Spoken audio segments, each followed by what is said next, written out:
Salut les maniaques, aujourd'hui on va parler de La Furie des Vampires, coproduction espagnole-allemande de 1971, réalisée par Léon Klimovski et qui sort en combo DVD plus BR chez l'éditeur Rimini. Alors La Furie des Vampires, c'est l'histoire de Geneviève et d'Elvira, deux étudiantes en sciences occultes qui cherchent le tombeau d'une ancienne comtesse moyenâgeuse supposée être un vampire, la comtesse Vandessa. Égarées non pas dans la vallée infernale mais en pleine campagne, elles vont croiser la route non pas de Bob Moran, mais du comte Waldemar Daninsky qui va les aider dans leurs recherches. Le trio va évidemment trouver le tombeau de la comtesse, cette dernière va revenir à la vie, faire de Geneviève sa disciple vampire, tandis qu'Elvira succombe au charme du beau comte, sans se douter que ce dernier se transforme en loup-garou les soirs de pleine lune. Tout un programme.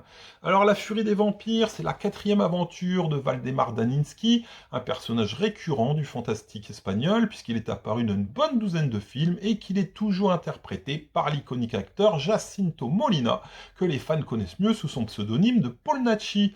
Et c'est plutôt un bon film, La Furie des Vampires, les femmes de la Hammer devraient apprécier. On a des beaux décors, des jolis costumes, une ambiance travaillée, Paul Nachi s'en sort plutôt bien, et on a deux actrices assez jolies, dont Barbara Capel qui est mignonne à croquer, et ce malgré ses grandes dents de vampire. Paul Naschy, c'est évidemment le loup-garou du film, et au niveau des effets spéciaux, pas de CGI en 71, c'est donc des effets à l'ancienne, soit par des surimpressions d'images, soit on filme l'acteur se dissimuler derrière divers meubles, et il réapparaît les mains et le visage de plus en plus poilus. Le look du loup-garou est plutôt sympa ici, franchement bien poilu comme il faut, et assez agressif. Au niveau des femmes vampires, le réalisateur a choisi de les filmer au ralenti à chaque fois qu'elles apparaissent à l'écran, et c'est un procédé que j'ai bien aimé parce que ça donne une petite touche poético-fantastique à l'ensemble, et dans un film d'épouvante, c'est toujours sympa. Au niveau nudité, pas grand chose à se mettre sous là-dedans, on doit avoir deux plans nichants à tout casser. Par contre, niveau effet sanglant, on a des morsures, des griffures du loup-garou, un pieu enfoncé dans le cœur et une décapitation à la hache. Toujours festif, les décapitations à la hache. Au niveau du rythme, c'est plutôt pas mal, hein, c'est pas super énergique, hein, mais bon, c'est un film d'épouvante, donc ça joue avant tout sur l'ambiance.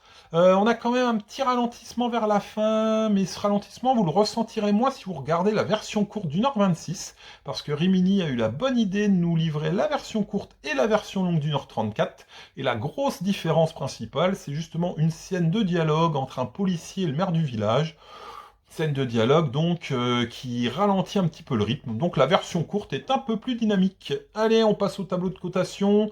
Niveau violence, je lui mettrai un 1 sur 5. Niveau gore, un petit 1 sur 5.